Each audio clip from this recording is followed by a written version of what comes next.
Past continuous. थोड़ा देखिए past continuous tense की। पास्ट कंटिन्यूअस का स्ट्रक्चर ये ऐसे ढक गया है, लिख देते हैं। अब देखिए पास्ट कंटिन्यूअस टेंस में वाज, वर, बिफोर और ऑब्जेक्ट का प्रयोग होता है। ठीक है, ये रहा। अब देखिए ध्यान दीजिएगा, कहिएगा सर पास्ट कंटिन्यूअस टेंस के सेंटेंस को कैसे पहचानेंगे? तो यह भी बहुत आसान है। अगर कोई ऐसा हिंदी वाक्य आ जाए जिस हिंदी वाक्य के क्रिया के अंत में, ठीक है, जिस हिंदी वाक्य के क्रिया के अंत में रहा था, रही थी, रहे थे, ठीक है, रहा था, रही थी, रहे थे लगा रहता है, वह सेंटेंस पास्ट कंटिन्यूअस टेंस का होता है। वह सेंटेंस पास्ट कंटिन्यूअस टेंस का होता है।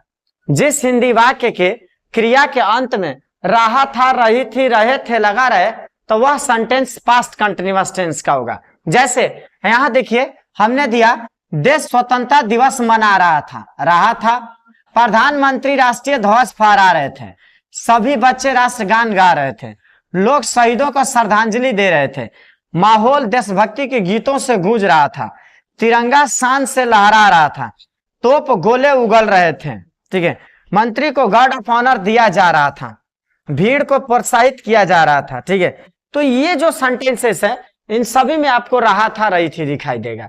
इसका मतलब ये सेंटेंस किसके बिलोंग करते हैं? Past continuous.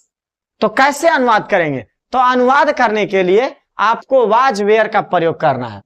सिंगुलर और आई के साथ वाज और बाकी प्लूरल के साथ वर का प्रयोग करके V4 लगाएंगे।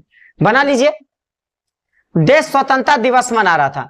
कौन स्वतंत्रता दिवस मना रहा था? देश, द कंट्री।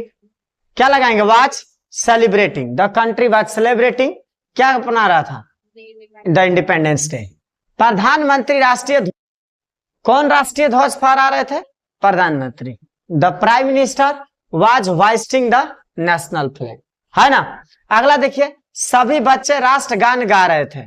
तो कौन राष्ट्रगान गा रहे थे? सभी बच्चे, ऑल द चिल्ड्रेन वर, क्या लगेगा? Singing the national anthem. अगला देखिए, लोग शहीदों को श्रद्धांजलि दे रहे थे। बनाइए, कौन शहीदों को श्रद्धांजलि दे रहे थे? लोग, पीपुल। उसके संसार क्या लगेगा? वर। Paying homage, paying homage means क्या होता है? श्रद्धांजलि देना, ठीक है, टू द मार्टर्स, शहीदों को। और देखिए, माहौल देशभक्ति के गीतों से गूंज रहा था। तो माहौल का मतलब क्या हुआ? एटमॉस्फियर वाज इकोइंग, पूरा गूंज रहा था। किससे? विद द पैट्रियोटिक सॉन्ग्स, ठीक है। अगला, तिरंगा शान से लहरा रहा था। कौन लहरा रहा था? Tiranga, tricolour was waving gloriously. अगला, तोप गोले उड़ा रहे थे, चाहे उगल रहे थे, तोप गोले उगल रहे थे। कौन? तो तोप, कैनन्स वर ब्लास्टिंग सेल्स, ठीक है। तो इसमें आपको यह ध्यान देना है कि पास्ट कंटिन्यूअस टेंस जिसमें रहा था, रही थी लगा रहा है।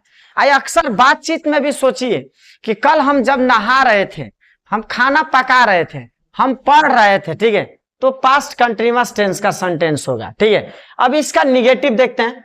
तो निगेटिव में ज्यादा कुछ नहीं करना है, वाज वर के बाद सीधे नॉट लगा देना, ठीक है। यहाँ वाज लिखा हुआ है, ये सब्जेक्ट है, ये आपको सब्जेक्ट है, ये सब्जेक्ट है, ये वाज है, ठीक है। और वर नॉट प्लस V4, बस वाज वर के बाद। ड्रैपर कपड़ा नहीं बेच रहा था, ठीक है, द ड्रैपर वाज, बजाज कहा जाता है, कपड़ा नहीं बेच रहा था। कौन नहीं बेच रहा था? Draper. Draper was not selling cloth, ठीक है, फुल स्टॉप। यहां दिया कि डायर पतलून नहीं मल रहा था, the dyer was not dyeing trousers. देखिए यार, डायर पतलून नहीं, ये जो होता है ना डाइंग करने का, वो काम है। यहाँ बैरिस्टर बहस नहीं कर रहे थे, the barrister was not arguing, है ना। पास्ट कंटिन्यूअस टेंस है, बस निगेटिव है। दुकानदार साबुन के केक नहीं बेच रहा था, या साबुन नहीं बेच रहा था। बनाइए इसमें, शॉपकीपर, कौन नहीं बेच रहा था? दुकानदार। Shopkeeper was not selling cakes, ठीक है। इसके बाद, जौहरी गाने नहीं बना रहा था। कौन नहीं बना रहा था? ज्वेलरी, ठीक है। जौहरी का क्या होगा? ज्वेलर। ज्वेलर नहीं बना रहा था, तो पास्ट कंटिन्यूअस टेंस क्या लगाएंगे? वाज नॉट मेकिंग ऑर्नामेंट्स, ठीक है। इसके बाद अगला देख सकते हैं हमने दिया कि शिक्षक पक्षपात नहीं कर रहे थे। कौन पक्षपात नहीं कर रहे थे? शिक्षक। तो द टीचर, रहा था रही थी लगा पास्ट कंटिन्यूअस, तो वाज नॉट डूइंग पार्शियलिटी। किसान बीज नहीं बो रहा था। कौन नहीं बो रहा था? किसान। The farmer was not sowing seed. ठीक है, तो ये आप इस तरह से आप देख सकते हैं, ये पास्ट कंटिन्यूअस टेंस का निगेटिव है। इसके बाद इंट्रोगेटिव देखते हैं। ठीक है, इंट्रोगेटिव को भी देख लीजिए। इंट्रोगेटिव क्या है? इंट्रोगेटिव भी वही है, बस उसमें वाज वर बाहर कर देना है। ठीक है, और इंट्रोगेटिव सेंटेंस में कोई भी क्या, कौन, किसने, कहां आ जाता है। पहले देखिए वाज वर, उसके बाद ये सेम है, सब्जेक्ट, नॉट, बिफोर और ऑब्जेक्ट, ऐसे ही रहेगा।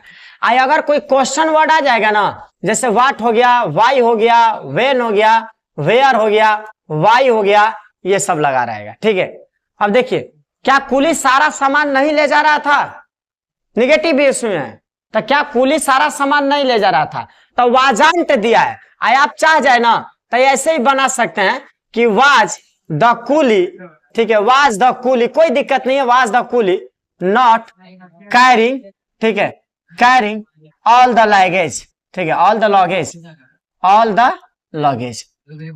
तो ये आपको ध्यान देना होगा कब क्या इस्तेमाल करना है। क्या कसाई मांस नहीं काट रहा था?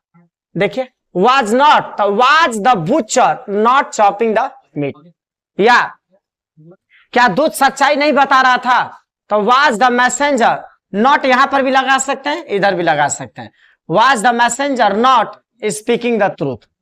क्या पेडलर, पेडलर माने क्या होता है? फेरी वाला। पेडलर मीन्स क्या होता है? फेरी, जब घूम घूम कर बेचता है उसे पेडलर कहते हैं। क्या पेडलर मुझे धोखा नहीं दे रहा था? तो was the peddler not, यहां पर भी लगा सकते हैं, डिसीविंग में। ठीक है, तो ये इसमें आपको देखना पड़ेगा, निगेटिव सेंटेंस है, इंट्रोगेटिव सेंटेंस है। तो इंट्रोगेटिव पहले ही बता चुके हैं, ये भी बता दिए। इसके बाद आगे बढ़ेंगे पास्ट परफेक्ट टेंस। अब पास्ट परफेक्ट टेंस को अच्छा देखेंगे, उसमें भी सेंटेंस थोड़ा बड़ा बड़ा मिलेगा। ठीक है, वर्ड भी कुछ अलग अलग मिलेगा।